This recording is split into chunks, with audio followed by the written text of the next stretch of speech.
L'objet indispensable de ce mois de novembre, saison oblige, c'est bien sûr le parapluie, bien sûr. 15 millions d'exemplaires vendus l'an dernier en France.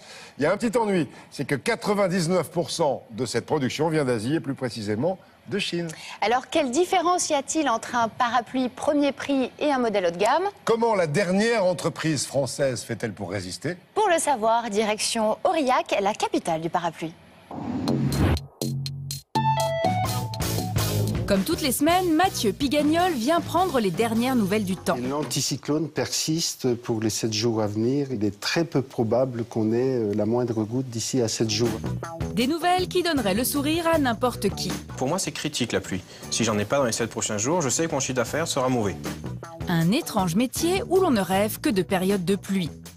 C'est la difficulté du métier de fabricant de parapluie, c'est la météo. On est habitué dans la famille à vivre des sécheresses et des périodes de pluie.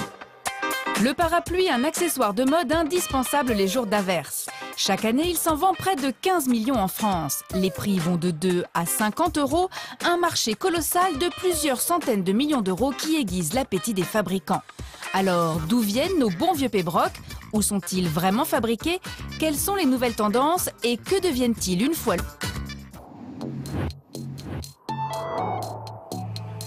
Nous sommes à Aurillac, dans le département du Cantal. Aurillac, c'est montagne, c'est vache Salers.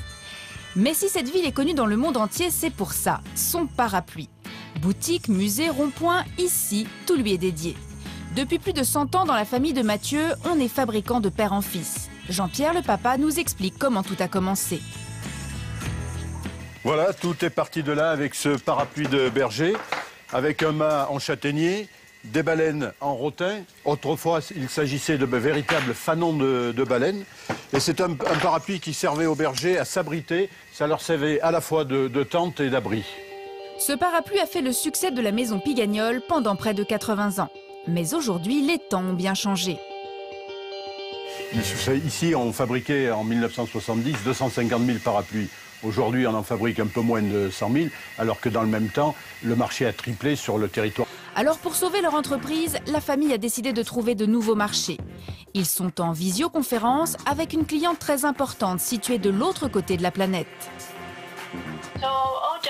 Je voudrais présenter votre nouvelle gamme à nos clients japonais.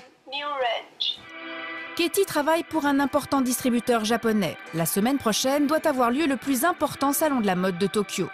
Alors Mathieu sort le grand jeu.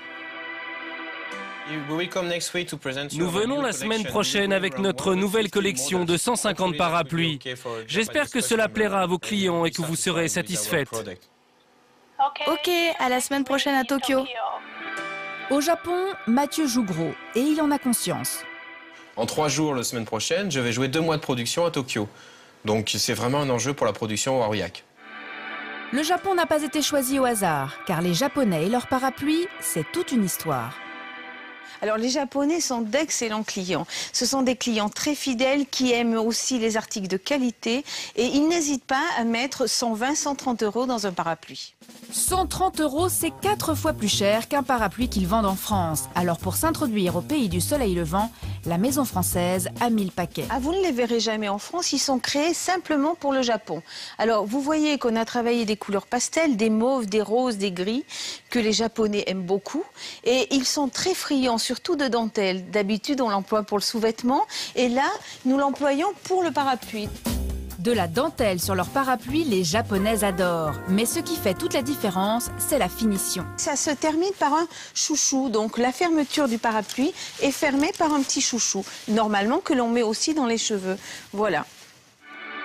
En tout, ils emporteront dans leur valise plus de 180 kg de parapluies pour 2 jours de salon. L'export doit leur permettre de réaliser un quart de leur chiffre d'affaires. Mais pour renouer encore plus avec les bénéfices, Mathieu a tout misé sur un nouveau type de parapluie sur mesure destiné aux particuliers, comme Dominique. Nous avons marié notre fils cet été et nous souhaitions lui offrir un cadeau original, de qualité. Et donc, je recherchais une photo. Une photo, ça peut paraître banal, et pourtant... Avec cette photo, je vais en faire un parapluie qui sera unique au monde. Et pour réaliser ce parapluie personnalisé, elle recadre la photo, choisit la forme, puis la poignée. Et voilà, c'est fait, il n'y a plus qu'à payer. J'ai payé 95 €.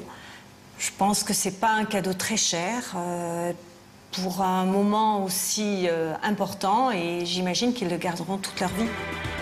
À l'usine, Mathieu vient de recevoir la photo. C'est maintenant un logiciel unique au monde qui va la traiter à plat pour qu'elle épouse la forme d'un parapluie. Pour cela, il la découpe en 8 triangles arrondis. Ensuite, place à l'impression. On espère développer ce service et arriver à une centaine de parapluies par semaine. 100 parapluies par semaine, soit un demi-million d'euros de chiffre d'affaires. Et pour réussir, Mathieu ne laisse rien au hasard. Odile s'occupe du contrôle qualité et aucun détail n'échappe à son œil de lynx. Ce produit qu'on vient d'imprimer présente un défaut, ici. Même s'il est minime, c'est pas acceptable pour notre client. On va rejeter cette pointe et on va les réimprimer. Si Mathieu est aussi pointilleux, c'est à cause de ce petit bout de tissu bleu-blanc-rouge qu'il appose sur chacun de ses parapluies. Cette étiquette, c'est essentiel. Ça prouve que c'est fabriqué en France, à Aurillac.